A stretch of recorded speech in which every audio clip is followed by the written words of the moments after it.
Sziasztok! Köszöntelek a csatornámon, Attila Tarot.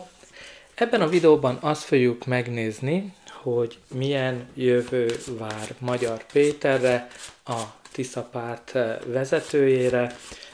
Gondoltam, ha Orbánról is csináltunk a videót, akkor nézzük meg, hogy mi várhat rá. Tehát először is ugye keverem a kártyákat, és ami kiesik a pakliból, azokat rakom fel. Ez egy jó pár ideig eltelhet, tehát ha igazán át akarod ugrani ezt a részt, akkor a leírásba megteheted. De mint ahogy az előző videóban is elmondtam, én nem Magyarországon élek, tehát nekem semmilyen kötődésem sincs az egyik párthoz sem, tehát igazán én csak a kártyáknak a jelentéseire fókuszálok, amikor megnézem ezeket a lapokat, valamint az összefüggéseket.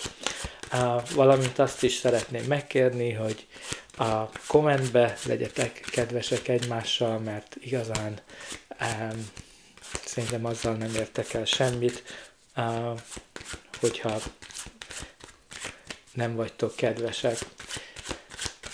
De minden esetre remélem, hogy ez a videó el fogja nyerni a tetszéseteket, szívesen hallgatom a véleményeteket, van akinek tetszik, van akinek nem. Igazán meglátjuk, hogy mi a végkimenetele ennek. Arra is kíváncsi vagyok, hogy hogyan telik eddig az év számotokra, mi az, ami jó történt, mi az, ami nem.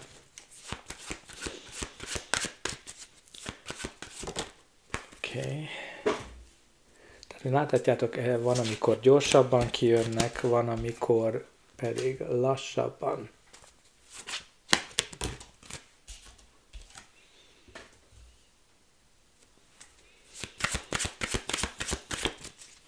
Már csak 3 lap van hátra.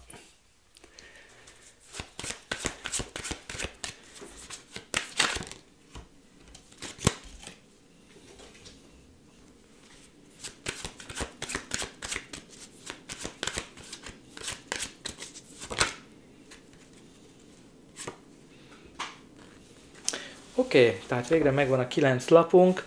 A pakli alján a botok 5-ös van. Tehát a botok 5-ös az egyrészt a konfliktus, valamint a versengésnek a lapja. Tehát itt megjelent az életében, mint konfliktus valakivel, tehát itt lehet a családjában, lehet a párton belül, de természetesen lehet a két politikai párt közötti konfliktus is, amit leír ez a kártya.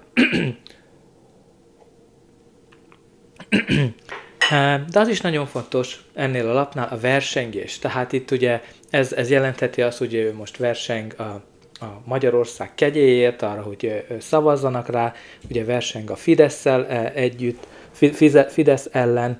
Tehát nagyon fontos itt szerintem a versengésnek a jelenléte is. De nézzük meg, hogy mi van a középpontban. A középpontban a remete áll. A remete igazán arról szól, hogy igazán egy belső utazásra indulunk. Tehát itt igazán ő átgondolja a stratégiáját, átgondolja azt, hogy mi is az, amit el akar érni, mi is az a hosszú távú célja, és hogyan tudja ezt megvalósítani. Mert ugye a remete félrevonul a világtól, és azért vonul félre, hogy megtalálja a megvilágosodást. Megtalálja a megvilágosodást, hogy mit akar, hogyan akarja elérni, mi az, ami őt boldoggá teszi, és mi is az ő hosszú távú célja.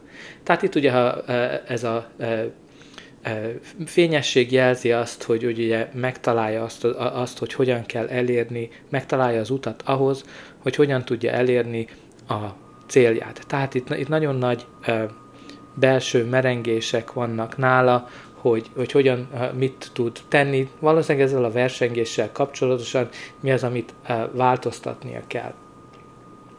A kirakásnak az első lapja a szerencsekerék. A szerencsekerék, ami a változásnak a jele. A változásé különösképpen ha nehézségeken ment át az ember. Ez a lap jelzi azt, hogy igazán jóra fordulnak az események az életünkbe. Tehát itt ez mindenképpen jelzi azt, hogy az univerzum itt közbeszól. Az univerzum az úgymond összejátszik velünk olyan szempontból, hogy mi a megfelelő helyen vagyunk, a megfelelő időben, és a megfelelő emberekkel találkozunk. Tehát ez az energia, amikor minden összeáll, minden szerencsésen alakul. Tehát itt valamilyen nagy szerencsés változással kezdődik ez a kirakás, ami igazán itt jelzi azt, hogy valami olyan dologról van szó, aminek meg kellett történnie, tehát így kellett lennie, mert igazán így van megírva. Tehát a szerencsekerék, ez a típusú energia. Tehát itt van valami szerencsés változás, ami igazán okozza nála ezt, hogy úgy át kell gondolnia néhány dolgot, mert általában a szerencsekerék azt is jelezheti, hogy van az életünkben valami, amit elveszítettünk, valami nem úgy ment, ahogy akartunk, mert valami sokkal jobb dolog fog jönni ehelyett. Tehát itt ez a szerencsekerék, ez egy nagyon pozitív lap az ő számára. Aztán a következő lapunk az a Botok 4-es. A Botok 4-es, ami az új kezdetek a lapja, a 11-11-é, ami jelzi itt azt, hogy valamilyen mérföldkövet fog elérni, vagy mérföldkövet ért el, tehát itt az előrehaladásnak a kártyája, amikor kinyílnak előttünk a kapuk, tehát láthatod itt ezen a házon is a kapu ki van nyílva, tehát itt ez jelzi azt, hogy eddig lehet, hogy volt valami cél, amit el akart érni, de eddig mindig akadályokba ütközött. Tehát most itt ez a lap jelzi azt, hogy a kapuk kinyílnak, ami jelzi azt, hogy az akadályokat a szerencsekerék, az univerzum úgymond elmozdítja az életéből. Ez az ünneplés kártyája is, amikor igazán megszabadulunk a régi kötöttségektől, valamilyen nagy célt érünk el az életünkbe, tehát ez itt jelzi egy nagy ünnepélyes dolgot, ami nagy cél az életében. Aztán a következő lapunk az uralkodó. Az uralkodó az igazán a vezető, a legfőbb vezető kártya a taróban. Tehát az uralkodó az összes királynak az energiáját egyesíti, és az uralkodó egy ország esetében az országnak a vezetőjét testesíti meg. Tehát ha mondjuk a briteknél lennünk, akkor ez a királyt jelzi. Magyarországon ez a miniszterelnök, tehát itt jelzi azt, hogy ez a nagy álom, ez a szerencsés változás, ez kötődik az országnak a vezetéséhez.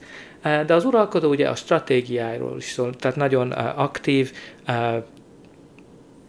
szereti kontrollálni a helyzetet, és igazán nagyon szervezett, tehát nagyon meggondolja azt, amit csinál, ez ugye látszik a remetéből is, hogy ugye nagyon sokat morfondíroz, hogy hogyan tudja elérni a célját, és hát ez a cél szerintem ez nagyon egyértelmű ebből a kirakásból, hogy ez az országnak a vezetéséről szól, és ugye, tehát én amit igazán láthatok ebből, hogy kinyílnak előtte a kapuk, hogy ezt a célját elérje, tehát szerintem amennyire meg lehet jósolni, eddig elég jól állnak neki a lapok.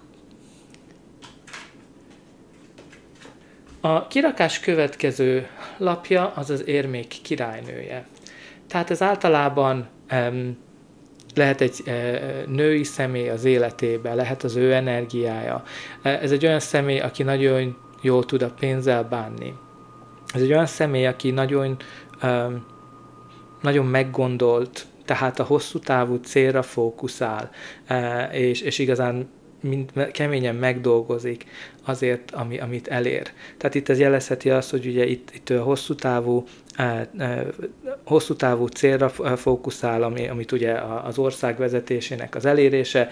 Jelzi azt is, hogy megvan a pénzügyi háttere ahhoz, hogy ez sikerüljön neki elérni, tehát itt ugye az érmék királynőjének minden erőforrása megvan ahhoz, hogy megvalósítsa a saját és a körülötte lévő embereknek az álmát. Tehát valamint jelzi az otthont is, tehát amikor az otthon, itt nekem a haza is úgymond megjelenik, hogy ez nagyon, nagyon fontos a kényelmes otthon. Tehát itt ez jelzi ugye ez is egy vezető szerepről szól, ez akár az ország esetében lehet-e a pénzügyminiszter is, mert ugye az érmék királynője az nagyon jól bánik a pénzzel. Jelezheti azt is, hogy ő is nagyon jól bánik a pénzzel, pénzügyileg ugye nagyon szerencsésen alakulnak a dolgok az életében, különösképpen, mert itt ugye a szerencsekerék és az érmék királynője egymás mellett van. Aztán a következő lapunk az a Botok 9-es. A Botok 9-es az a fáradt, megsebzett katonának a lapja, ami jelzi azt, hogy itt nagyon sok csatározáson van túl, nagyon sokat küzdött azért, hogy elérje a célját, néha igazán én ebből azt látom, hogy bele van fáradva ebbe a küzdelembe, néha úgy érzi azt, hogy fel akarja adni ezt a küzdelmet, de igazán ez a kártya azt mondja, hogy nem szabad neki feladni ezt a küzdelmet, mert nagyon közel van ahhoz, hogy elérje a célját. Tehát ez az a lap, ami jelzi azt, hogy a cél, amiért nagyon keményen megküzdöttünk, az nagyon közel van, és nem szabad feladni. Ez a kitartásnak a kártyája. Tehát itt az üzenet igazán mindenképpen az a számára, hogy tovább kell folytatni a küzdelmet, mert ez a cél, az országnak a vezetése, az nincs messze tőle. Aztán nézzük meg, hogy mi lesz ennek a kirakásnak a végkimenetele, de ne felejts el lájkolni, megosztani, valamint feliratkozni. Azzal egyrészt jelzed, hogy ez a kirakás tetszett, valamint abban is segítesz, hogy máshoz is eljusson ez az üzenet politikai háttértől függetlenül. De folytassuk, valamint ne felejtsd el megnézni a többi videóimat, elég sok van a horoszkópok szerint, éves, havi előrejelzések, valamint híres emberekre vonatkozólag is. Aztán a következő lap, ami megjelenik neki, az érmék 10-es. Az érmék 10-es, ez jelzi egy szakasznak a lezárultát, és egy újnak a kezdetét. Tehát ez egy nagyon pozitív lap. Ez jelzi azt, hogy mindent megkapunk, amit akarunk, de annál még sokkal, de sokkal többet. Tehát itt ez jelzi szerintem azt, hogy lehet, hogy a választáson sokkal jobban fog szerepelni, mint ahogyan azt ő elvárja. Lehet az is, ez igazán csak egyfajta kimenetele lehet ennek a lapnak. Itt jelzi igazán a hosszú távú stabilitást, a hosszú távú bőséget ez a lap. Ez az érmék 10-es, ez egy nagyon-nagyon pozitív lap. Jelzi, hogy hosszú távon elérjük a céljainkat, bármit, amit igazán szeretnénk. Különösen, ha megnézed, itt ez lehet, hogy egy generációkon átmenő kártya, ahol igazán azt is jelezheti, hogy lehet, hogy több választást is meg fog nyerni, tehát igazán ebben a tekintetben én ezt így értékelném, mert az érmék 10-es az olyan sikert hoz a számunkra, ami nem csak egy generáción keresztül fog megjelenni, hanem több generáción is. Tehát ezt az ország életében én talán ezt a többszöri választásra fordítanám le, de pénzügyileg, tehát ez a felső sor jelzi azt, hogy nagyon jól fognak alakulni a dolgok neki, szerencsésen, a megfelelő helyen, megfelelő időben lesz ahhoz, hogy hosszú távú céljait elérje. Aztán a következő lap a kardok lovagja. Tehát a kardok lovagja az igazán az a típusú energia, aki a széllel szembe megy. Tehát kész a csatára, kész a háborúra, kész arra is, hogy igazán saját maga alatt vágja a fát, mert igazán ő nagyon tetrekész. Tehát jelezheti őt, hogy ugye nagyon tetrekész, próbálja felgyorsítani az eseményeket, valamint jelezhet valamilyen kommunikációt is ez a lap, ami úgy ugye hirtelen bejön. A kardok lovagjának az egyetlen hátulütője, hogy nem szeret tervezni. Tehát ezt igazán át kell neki gondolnia, hogy ne csak arra fókuszáljon, hogy minél hamarabb végrehajtsa a feladatokat, hanem arra is, hogy egyensúlyozza azt, amit szeretne. Tehát a tervezést is. Ez alap jelzi azt is, hogy valami nagy-nagy változás jön be az életébe. És általában ez a változás, ez egy olyan változás, amit már nagyon régen akarunk. Tehát itt igazán jelezhet bármilyen nagy-nagy mérföldkövet, tehát itt ez mind pozitív lap a részére, tehát itt ez a változás kötődik ahhoz amit ugye megálmodik, ahhoz, amit ugye kitűz magának célul, tehát ez egy nagy pozitív változást jelent az ő életébe. Aztán az utolsó lap pedig a Kelyhek 9-es. A Kelyhek 9-es, ami a boldogság, az öröm, az álmainknak a megvalósulásának a kártya, tehát ez a kívánságaink teljesülését jelzi. Tehát itt ez igazán jelzi azt, hogy szerintem amit kitűzött magának célul, azt el fogja érni. Tehát ha megnézed itt ebben a átlóban, az, hogy ugye ő megálmodta azt, amit akar, az univerzum közbelép jó helyen, jó időben lesz, és az elhozza neki azt, amit kívánt. Ami itt megjelenik, hogy ez az uralkodói pozíció, a vezető pozíció. Szerintem amennyire meg lehet ebben jósolni, még megnézzük ezt a másik kártyát is, én azt tudom mondani, hogy ő elég sikeres lesz abban, hogy elérje a célját, és a másik kártyából is ez a lap jött ki, hogy a kívánságaink teljesülnek,